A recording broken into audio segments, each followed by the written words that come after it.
On the 258th edition of the Fight Bananas podcast, here comes UFC lightweight sensation Khama Worthy. We're going to talk to him about his win against Violent Bob Ross, of course, Poirier and Hooker, and so much more. We're also going to give you Dustin Poirier's top 5 performances of all time.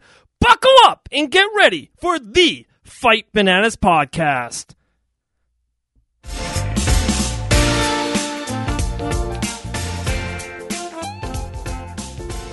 Hello world! What's up, guys? This is Dave Van Auken once again, back again on the Fight Bananas podcast. How's everyone doing out there? I'm hoping you guys enjoyed the last episode of Eric, your boy, Anders. Man, I loved it.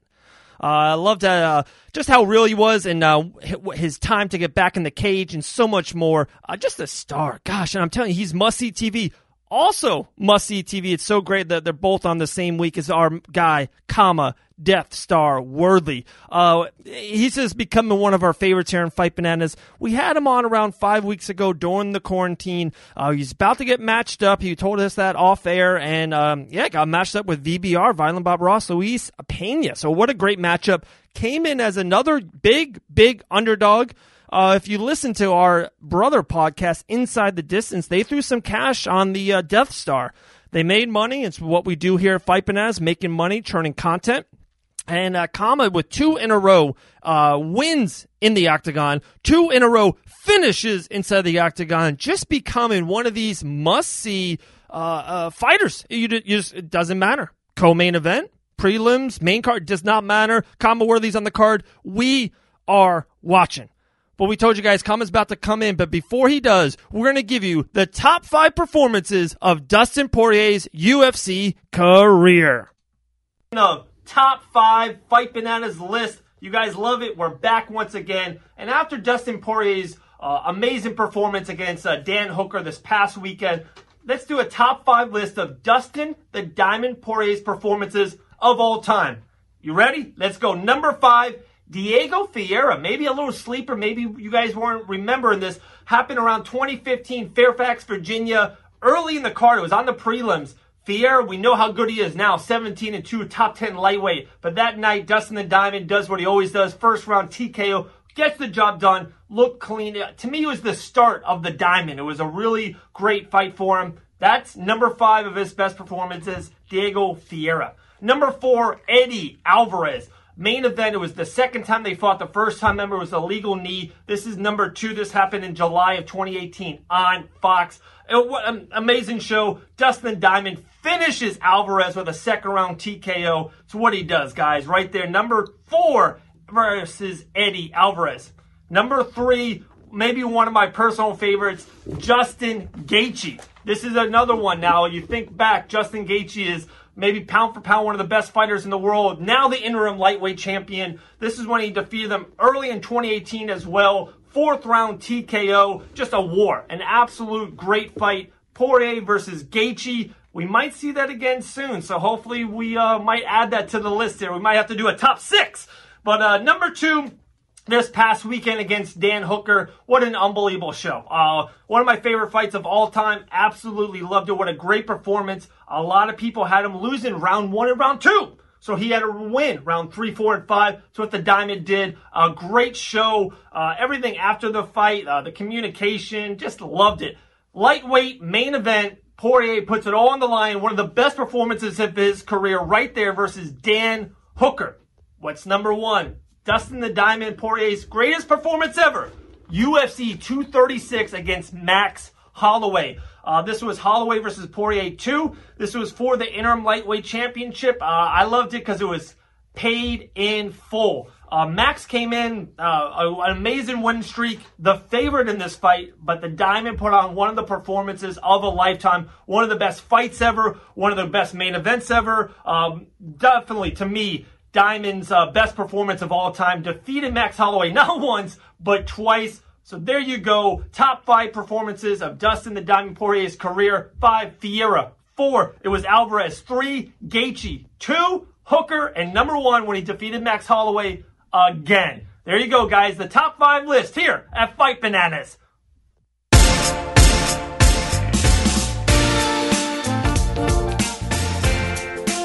All right, guys. Let's go with UFC sensation lightweight, the Death Star Worthy. All right, guys. We told you back on the Fight Bananas podcast, my main man, the Death Star Worthy. My man, how are you? Good. Playing, brother. Man, I just see that winning glow. You know what I mean? We talked, we talked like in the middle of the quarantine. We definitely made fun of Phil Rowe a lot and just kind of talked some MMA. And then we had you on that UFC 250, that Fightcast. Had a good time. Just talked MMA, watched a lot of good fights. But then it was your turn. Violent Bob Ross, big name in the division, a lot of buzz around him.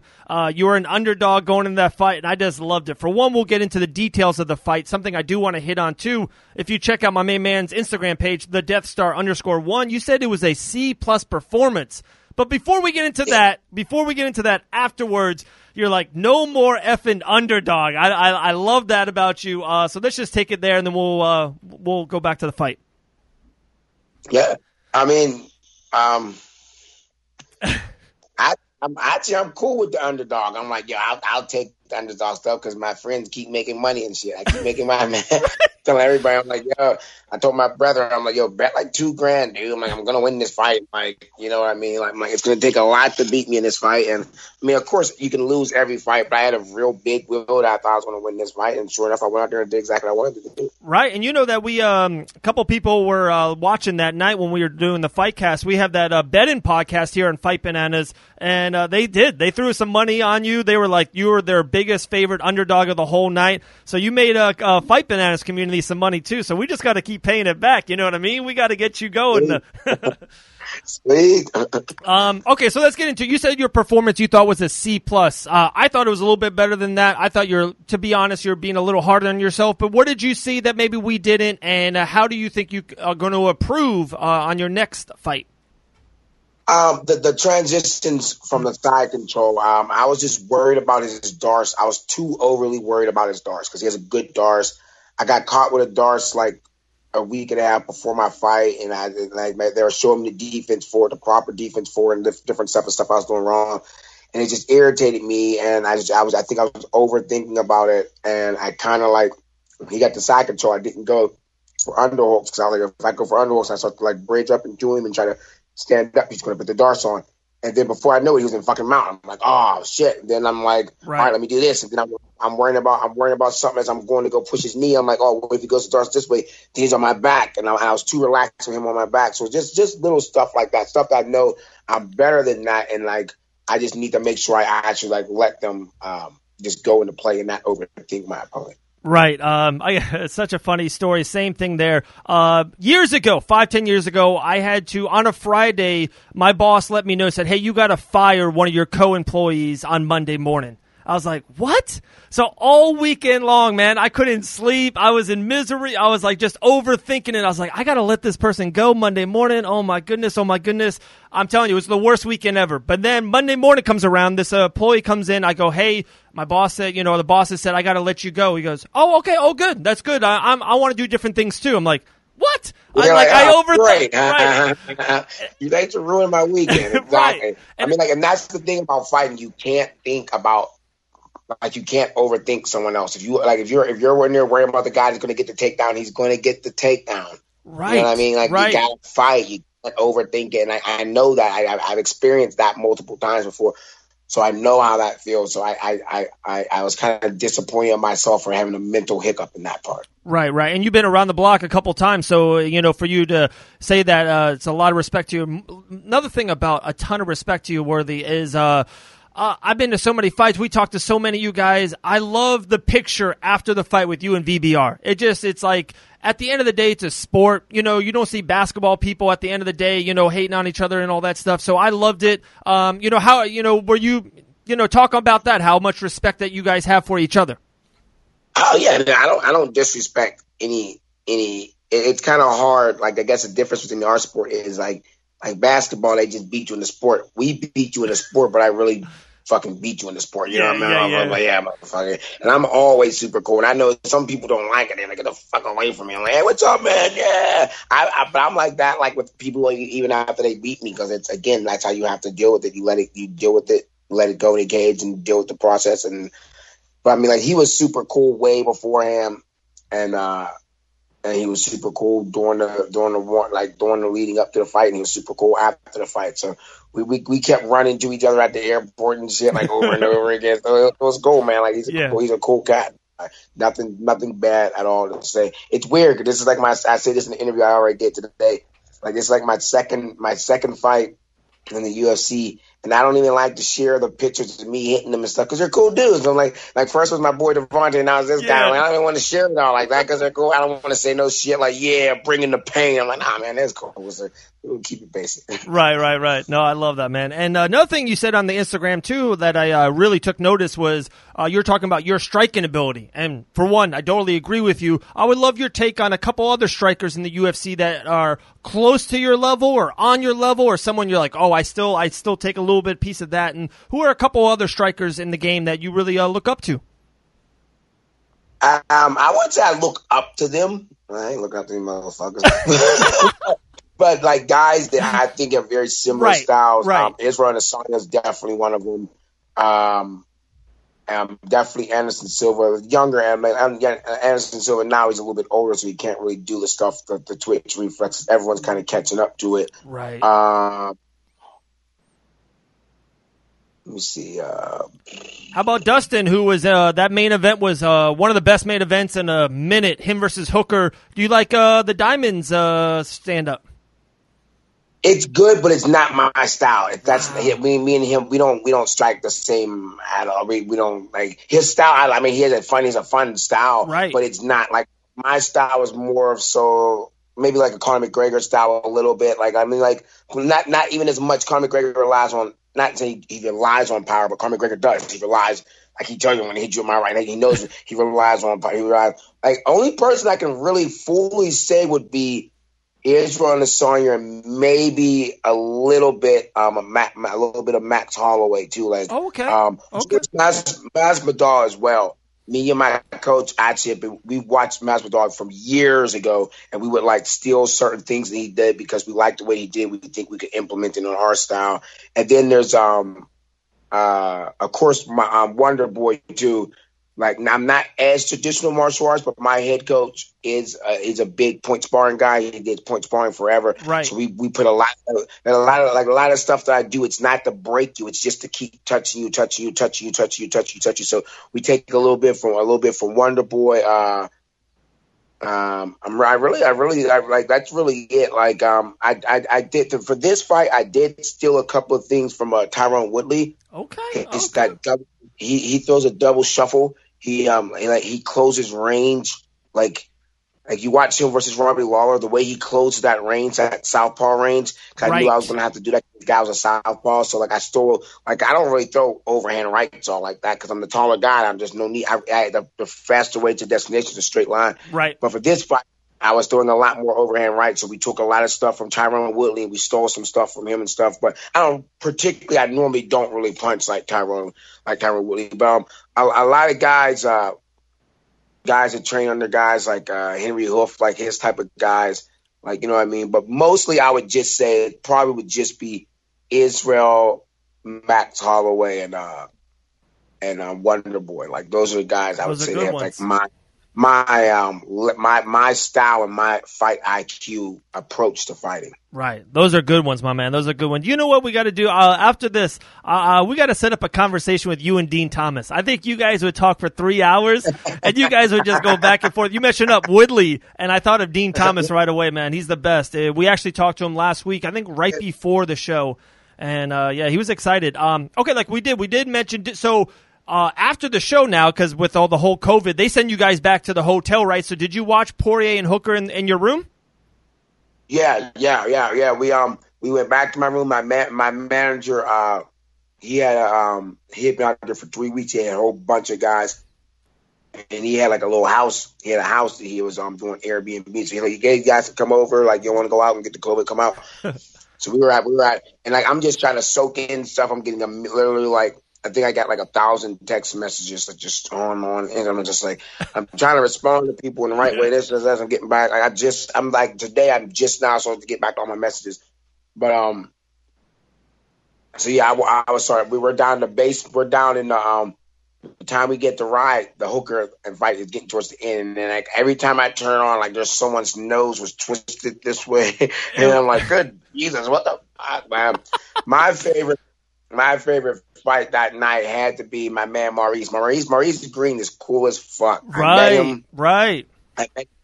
I met him at the pool, and I wasn't too sure about like this meeting him and shit because at the Ultimate Fighter they played him up to be like a lunatic. He is the most down to earth, the crochet bars. That dude's a fucking gangster, man. He's super down to earth. He actually helped me out a lot because he was just talking about just enjoying the experience and stuff. And it kind of like put me at ease and stuff, and just put me more chill and stuff. So right.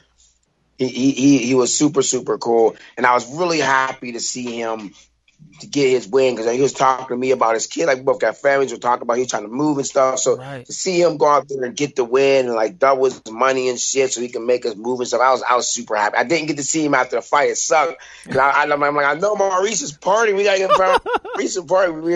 We couldn't find him, but he's a super super cool dude. I was super happy for him. Oh, that's awesome, man. That's it was such a good story. The event had so many things come out of it. Sometimes some UFCs are just good fights and they just kind of move on. Monday, Tuesday is the next one, right? For one, there's no fights this weekend. The first time in like 6 weeks, 7 weeks, no fights. And then with Poirier Hooker, you had a huge win. A lot of people, you got a lot of buzz about your name. Maurice Green, Mike Perry in his corner. There was just so many things that came out of that show. There's a lot of stuff. And then like Juicy J, like he won, got the bonus, and he's actually under my management team too. So he was actually at the party and stuff. I was there when he got the bonus, and I was just happy for him too. I mean, like he got the short notice fight. He had been cut from the UFC twice, and he's back, and he gets the bonus. It's just good. And I'm the type of guy. Even as much as I would like get the bonus, I watched his fight. And his fight was better. His submission, but the sequence that lit up to it was better. And I was just happy for him. Like I just like to see people, especially my people, but I just like to see people succeed at things and stuff. So it's just a good, like, you know what I mean? Like, positivity breeds positivity. I love it. We have 10 cool questions, but before we get into that, one kind of bigger topic that I would love to talk about, I'd love your take on it too, and you kind of mentioned the UFC bringing people back. For one, I've just been such a fan of what the UFC has been doing in the last 6, 8 weeks, 10 weeks. We got Fight Island coming up in a week or so, and some sports are still not back yet. And the UFC is like all in. The flag is in the ground, just fight after fight after fight. And then also too, I would love your take also on the whole social injustice that's been going on. Some NBA players are not going to go to Orlando to that bubble. And I haven't heard anything on with MMA fighters. I didn't hear anything with, guys. I had a little interview with Cleveland McLean. He fights over here in Orlando, and he fought for Titan, and he had a Black Lives Matter shirt on, and it meant a lot to him to walk out to that. But I didn't hear anything about any UFC guys of any of that nature. So I just wanted your take on the social injustice that's going on right now in the world. Yeah, I mean, like it was weird because like I don't like if people like assumed it, but like leading up to the fight, I did like 4 interviews, and that's all it was asked about. And I just wrote the way it is. Like I mean, like I have my daughter's biracial, so and then I have 3 stepkids, and the 2 boys look like they're all white, and the girl looks like she's biracial, and just being able to explain to them like there's just the difference. Like I mean, like everyone's it's weird because everyone's like, oh man, I can't believe this. I'm like, dude. Unfortunately, this shit's been going on forever. This is part of American history. Not just part. This is American history. It's a large part of American history. And like people are like I just think like if people were just freaking out, they're like, oh well, this like I didn't know this. I'm like, I never brought Aunt Jemima fucking pancakes. My mom whooped my ass if I came home with Aunt Jemima syrup because my mom like that's a glorification of a time when like. Black people weren't considered to be people. It's still going on now. I mean, like, in there's no matter way how you mix it up or twist it. I mean, shit, you could even watch the fucking Rocky movie. I always bring this up. And when in Rocky 2, when he goes to train with Apollo Creed, or Rocky 3 or whatever, he goes to train with Apollo, he goes into the gym in the basement, and Paulie's like, oh, well, you can be down here with this monkey jungle music. I'm like, if Paulie came to my gym and said that, we stumped that motherfucker out. But back then, that was okay, right? I mean, no one really saw anything by it. Like, I mean, just the stereotypical types of like characters and how you have to be jive talking and shit like that. And like, it just shows how far we've come, which is true. But you also can't sit here and act like it's not. part of the problem. I mean, like I tell people all the time how big of the movie the Black Panther, how big of a movie that was, because you cannot name another positive African character in a blockbuster movie besides Akeem from fucking Coming to America, and that was 1984. Like that's and as an African American, I'm an African American. Truthfully, like everyone, like even though we know we're from all over, but most African Americans come from Africa, so we've never even seen that type of image of ours portrayed. Like you have Scottish and all kind of shit and all this, but in Africa they're always like, there's blood diamonds, or it's like Africans sitting there with a bush, and like that's not Africa. Have you ever fucking been to Africa? Have you ever been to fucking Africa and seen what Africa looks like? Like everyone doesn't even like to even act like Egypt isn't part of Africa. You know what I mean? Like you watch any movie, and the Egyptians are always like with British accents or some shit. Like that's fucking black ass fucking Africa. What are you talking about? Like how come Ebola can come from Africa but not Egypt? Get the fuck out of here. But that's part of the systematic racism that is America. And now I think people are just awakening to it. I'm like, it's nothing new though. I'm like, right. I don't want to be like, oh, I'm woke. I'm like, but I've been fucking knew this. Like my fucking name is Khama, for God's sake. That's as African as it fucking gets. I understand it, but I appreciate the awareness. And then it does get out of control. Because I just saw the other day they said in Texas they're going to stop calling a master bedroom the master bedroom. I'm like, yo, you're not fucking offending me by calling it the fucking master bedroom. Just smack your local racist. You know what I mean? I'm like, you don't have to go over the fucking top. But, right. I mean, like, as in the statues and shit like that, I'm like, yeah, dude, like, what the fuck do you mean? Like they were traitors. If you're American, those were traitors. They were people who are against America. That's like, it should be fucking common sense. And then people, I'm like, if your heritage, if your family was part of traitors, then you should be ashamed of that part. Like if there are people like I'm pretty sure there's people who had connection to to Hitler and shit like that. They don't go around praising that. Oh yeah, my grandfather was part of the camps and Germany. He killed about this many Jews. And yeah, this is a picture of him. I love him. He was a piece of shit, but I love him. I keep because he's. No, you hide that shit. You throw it away. You try to not be fucking part of it. Right. But in America, because black people were never actually able to leave America, we just had to deal with it. Right? Man, fuck it, just deal with it. And now people are like, man, fuck you. We're not dealing with it. I'm all about it. I'm like, I'm not dealing with that shit. Like I said, I never have.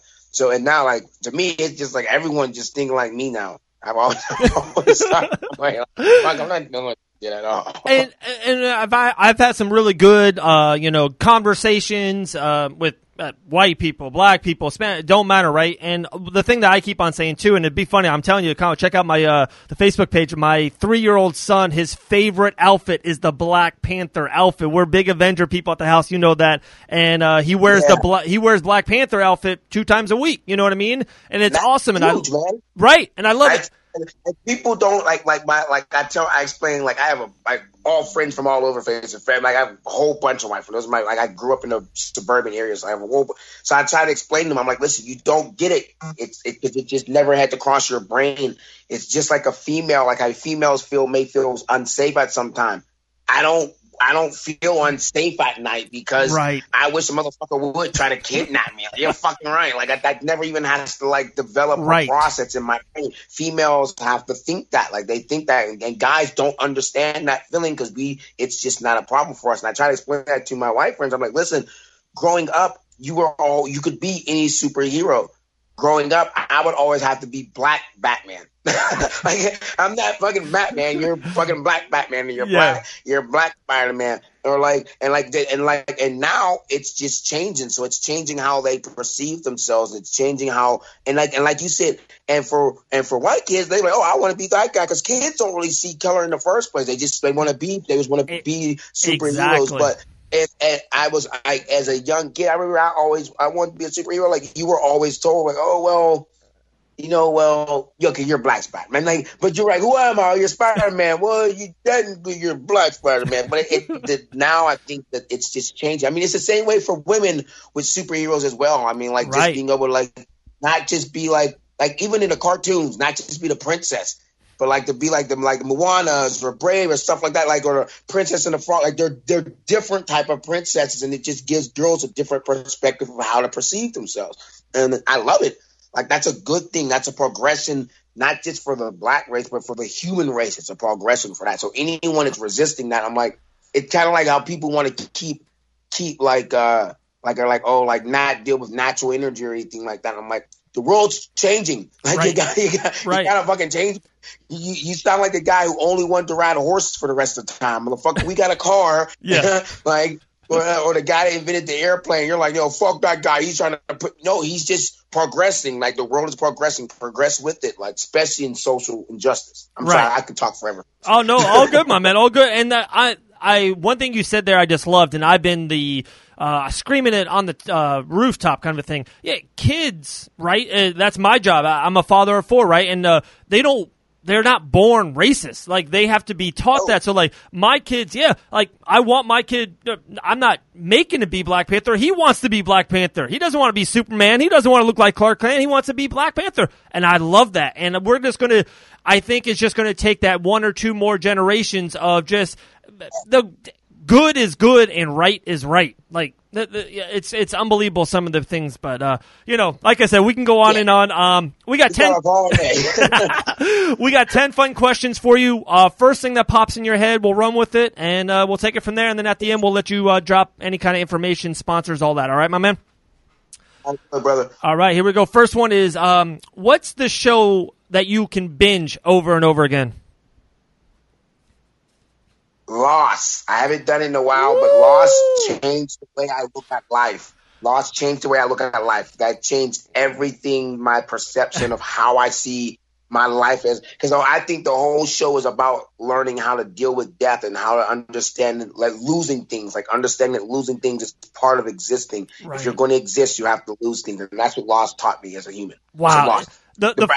It's probably one of the best things put on TV. Oh, for sure. The first time watching Lost you're right. It's like a mind-blowing experience. It's like, oh my goodness. Yeah. Like now there's a lot of other shows out like that. Like Black Mirrors is one of the other shows too. Like Black Mirrors is one of those shows it does. And it just makes you just melt into your couch and you sit there for 4 hours and you're just thinking. I love that. I love to do that. Love it. Love it.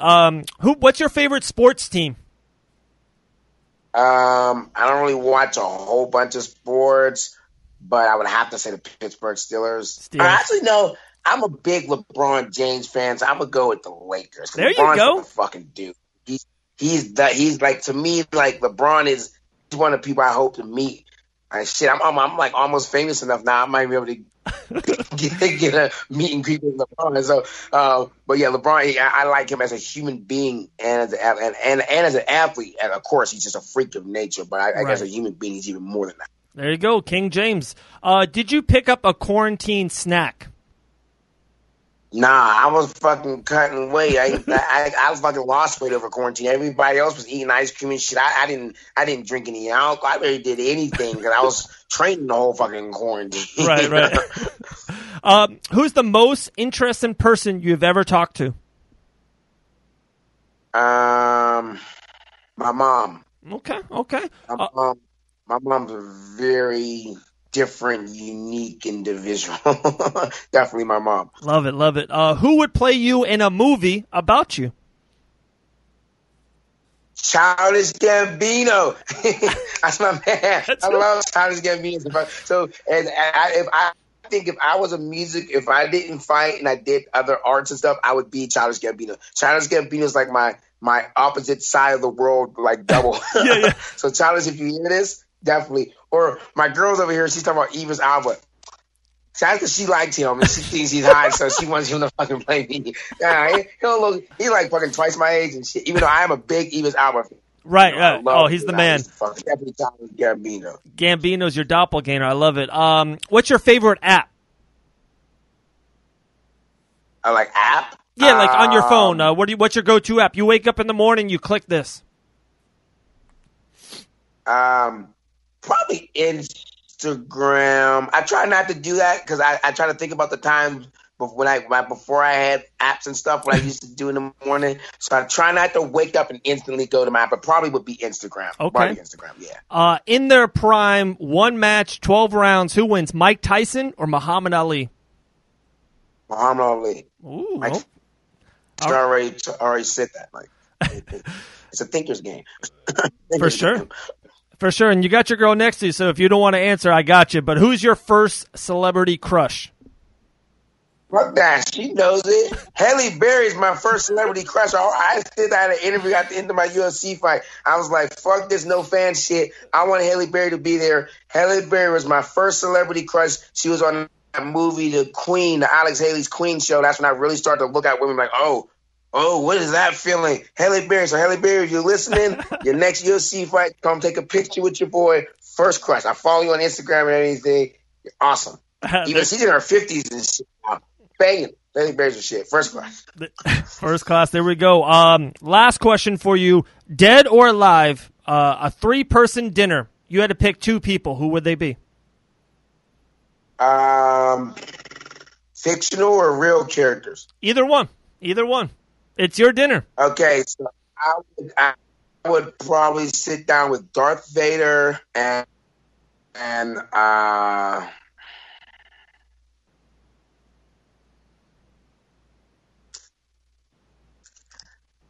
would probably sit down with Darth Vader and Bruce Lee. Ooh, okay. That's a dinner. These philosophies have had a lot of impact on me, and Darth Vader in the sense of like fictional characters, like people don't really get into. Darth Vader was like, so like everyone, like he was prophesied to bring balance to the Force, and he actually did. It's just not in the way that people thought he was. He was the most powerful, good person. Then he got switched to the bad. Like his whole transition of like good and bad and inner turmoil and metamorphosis among self is like nothing I've ever seen before. So I would have to sit there and talk with Darth Vader like that instantly. I love it. My picks. Man, Khama Worthy. Man, we cannot wait for your next fight, my man. We'll do another live cast with you, too, in the future. We had so much fun that night with you. The shirt's in the mail. Khama Worthy, man, the Death Star, doing big things. Lightweight division, 2 in a row, 2 finishes in a row. UFC, pay this man. He's must-see TV. Pay him. Yes, I'm like, yo, I'm just sticking with I like the must-see TV. I keep seeing that next to my name. I'm like, yeah, that's fucking sweet. I like that. Must-see TV. Yes. Before this, I told you I dropped the intro, and I just had your boy Eric Andrews on, and he's like the same way. I said it. I was like, man, the same week. This is like must-see TV week. Your fights are so exciting. As a fan, as a media member, it's like, oh, when Khama's on the show, I'm watching. I'm Dana White. I'm paying $60. Put him on pay-per-view. I'm giving you guys the money. You're must-see TV, man. That's just facts. That's real talk. Man, I love it. That's what I'm working for. All right, my man. I appreciate your time. Like I said, drop away any kind of sponsors or the gym, anything you want to shout out. Yeah, man. Out to all my sponsors. There's a million of them. Bump Box, Diamond, Damage Control, Regeneration Pittsburgh, Legacy, shit. I'm the worst pro ever. I gotta get all my sponsors, but all my sponsors, everyone that's sent me stuff. My management team, my man Jason House, the Human Unicorn, everyone down at my gym in the academy. If you're in the Pittsburgh area, you want to train with the Pittsburgh's only UFC fighter, come on through, man. Come on through, beginners to advanced level of training, 24 Woodville Avenue. Come kick it. There we go. Khama, the Death Star Worthy. Appreciate you, man, my man. We'll talk soon, all right? Peace, man. Later.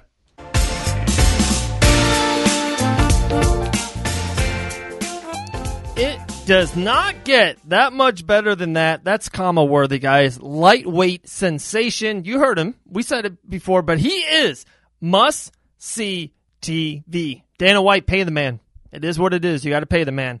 All right, guys, man, we appreciate your time. What a great show. We went a little bit long, but when you got gold on the mic, you just let him run. I love it. Me and Khama, I want us to do we got to do like a 2-hour one. And just we'll watch Black Panther. We'll talk about life. We'll have our favorite meal. We'll just we'll shoot the shit. That's just real talk right there. We appreciate you, Worthy, and we'll talk to you real soon. We cannot wait for your next fight. Hopefully it's sooner than later. Guys, thank you for everyone that supports us. That's you're listening to the show. Download, subscribing, liking, loving, sharing. Send this to a neighbor, to a friend, maybe to an enemy. I don't care. Share it. All right. And then, of course, all of our sponsors, everyone that supports us. Warhammer Fightwear. Check them out at warhammerfightwear.com. Check them out in the Amazon app as well. You know how I shop, you shop, we shop. Go to Amazon and hit up Warhammer Fightwear. Also, our family right there, Fusion CBD Products. Check them out at FusionCBDProducts.com. They got a huge sale going on right now, a big July 4th sale. Telling you, check out FusionCBDProducts.com. Last two guys, Mako Tech Mouth Guards. If you're a trainer, you're training, or if you're a professional, if you need a mouth guard, telling you, check out Mako Tech, TEK _ mouth guards on Instagram. Great company. Just the best to work with. Mako Tech mouth guards. And last but definitely not least, our family since day one here on the Fight Bananas podcast, 257 episodes in and Still Nutrition. Check them out at endstillnutrition.com. Use that joints as issue. I do every single goddamn day. 35 years old, in my prime. Hair is looking fresh like always. My guys, we appreciate you. We are running out of time. Thank you so much. This has been Dave Van Auken on another episode of the Fight Bananas podcast.